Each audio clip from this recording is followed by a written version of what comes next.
बीमार थे तारक मेहता के सोडी, लापता होने से पहले छोड़ दिया था खाना। रियल लाइफ पत्नी का भी चिंता से हुआ बुरा हाल। पूरा न्यूज़ जानने के लिए पूरा वीडियो मेरा देखिए।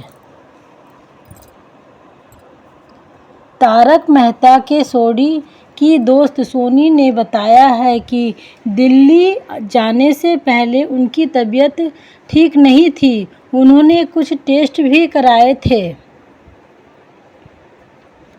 तारक मेहता का उल्टा चश्मा शो में सोनी की भूमिका निभाने वाले गुरुचरण के लापता होने की खबर के बाद से टीवी जगत में खलबली मची हुई है। पुलिस लगातार सोनी की खोजने की कोशिश कर रही है। वहीं अब उनकी दोस्त सोनी ने खुलासा किया है कि पिछले कुछ दिनों से उनकी तबीयत ठीक नहीं थी। उन्होंने उम्मीद जताई है कि सोनी जल्दी वापस आएंगे और वह लगातार उनके परिवार के संपर्क में है। कुछ दिनों से ठीक नहीं थी सोनी की तबीयत। सोनी ने पिंक विला से बातचीत में बताया कि उनके माता पिता परेशान हैं और उन्होंने दिल्ली में गुमशुदगी की रिपोर्ट दर्ज कराई है। मैंने भी मुंबई में शिकायत दर्ज कराने की कोशिश की, लेकिन अगर वह वापस नहीं लौटा तो शिकायत दर्ज नहीं की जा सकती। गुरुचरण की तबीयत पिछले कुछ दिनों से ठीक नहीं थी, इसलिए मुझे चिंता हो रही है। ठीक से खाना नहीं खा रहे थे। सोनी ने आगे कहा, दिल्ली जाने से पहले उनका बीपी हाई था और उन्होंने कुछ टेस्ट भी करवाए थे। जाने से पहले वह ठीक से खाना भी नहीं खा रहे थे।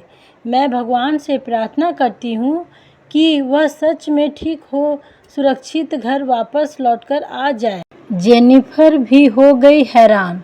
वहीं शो में सोनी की पत्नी का किरदार निभाने वाली एक्ट्रेस जेनिफर मिस्त्री भी यह बात सुनकर हैरान रह गई है कि गुरुचरण सिंह लापता हो गए हैं। बता दें कि गुरुचरण ने साल 2020 में सिटकॉम छोड़ दिया था।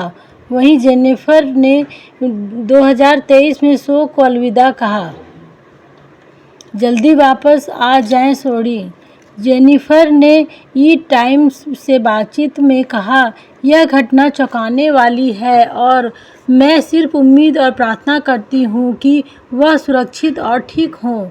मैं प्रार्थना करती हूँ कि यह सिर्फ एक गलतफहमी हो और वह ठीक ठाक वापस आ जाएं। इस दौरान उनसे पूछा गया कि शो छोड़ने के बाद क्या वह गुरुचरण के संपर्क में थी। जवाब में जेनिफर ने कहा, मैं पिछले जून से उनके संपर्क में नहीं हूँ। उसके बाद हमने एक दूसरे से बात तक नहीं की। काफ़ी समय से संपर्क में नहीं थी जेनिफर ने कहा, फरवरी में तारक मेहता के 4000 एपिसोड पूरे होने पर उन्होंने मुझे बधाई दी थी। इसके अलावा हमने एक दूसरे से कोई बात नहीं की।